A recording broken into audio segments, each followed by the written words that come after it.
President Obama is not a fan of these items.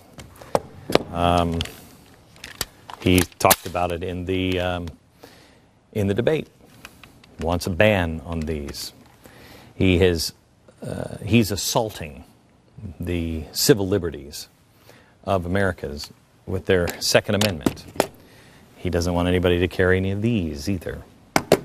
24 hours after the election, in fact, it was just the very next morning, gun sales were skyrocketing. And he decides to support a new global UN resolution. I wanted to get David Keene in. He's the president of the National Rifle Association, and talk to him about a couple of things. First of all, David, what do you know about the gun sales? I would imagine the last 2 days have set through the roof, right? Well, you know, you're usually right, Glenn, and when you predicted that was going to happen, you were dead on right, because with Obama's reelection, an awful lot of Americans who are supporters of the Second Amendment knew exactly what that meant and what it means for them, and that is that their rights and the ability for private citizens to purchase firearms is going to be under fire in this country unless we are able to beat it back over the course of the next couple of years. So they rushed out to buy guns that they're fearful they may not be able to buy a year from now.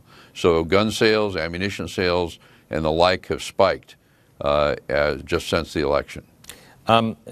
Tell me, because I haven't seen this yet in the press, and I hope not to see this in the press, but it's the kind of thing that the press will do, is they will say, oh, those are people arming for a revolution, or they're anti-Obama or whatever.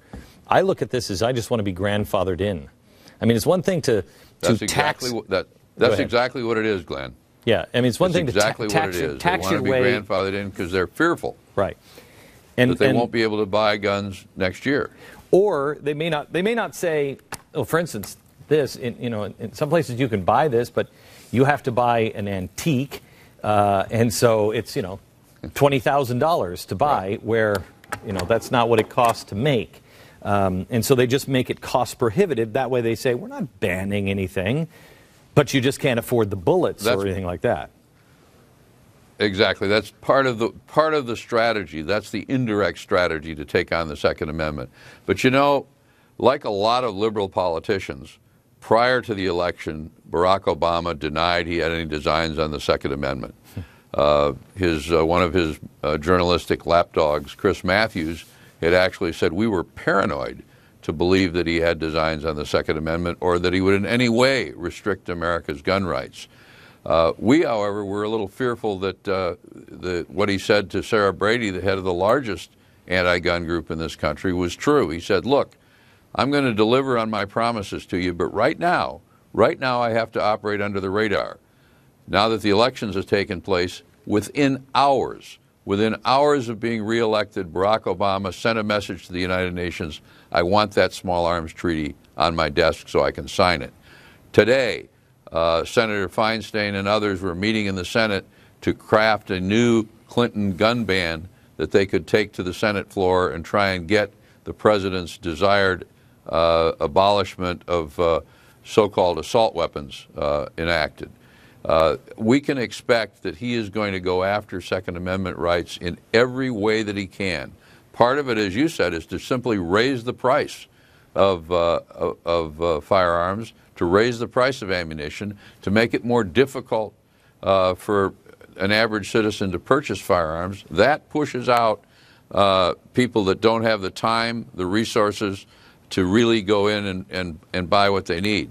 Secondly, he is hoping that he can handle the whole deal by appointing new Supreme Court justices. Remember, the Second Amendment's intended meaning was ratified in the so-called Heller case 2 years ago by a 5-4 Supreme Court majority. He's already appointed 2 justices who, while they said they believe in the Second Amendment, have since said that they think that the Heller decision should be reversed, and if he gets 1, 2, or 3 more appointments, he can simply abolish the individual right to keep and bear arms in this country. And he's said in the past that he doesn't think any private citizen has the right to own a firearm in this country.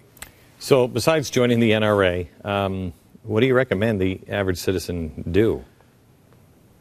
Well, at this point, I think we need to do a few things. First of all, the Congress needs to be encouraged to continue to try to get to the bottom of the Fast and Furious scandal. And Eric Holder, who has said he just doesn't know how long he's going to hang on as Attorney General, should be required, and we should demand that he be fired. Secondly, people should be writing to their senators and saying, if a gun treaty from the UN signed by Barack Obama comes before the Senate for ratification, you ought to demand that your Senate vote against it. You know, last time it came up, or prior to the election, 58 members of the Senate, Republicans and Democrats, sent a message to the President and to the UN, said, send it up here, we'll rip it up, we'll shred it, we'll throw it in the trash. All right. We have a new Senate. And I've got to run. I'm sorry I'm up against a network break, but thank you so much, and we'll have you on again. That's so anytime. God bless. Thank you. Okay.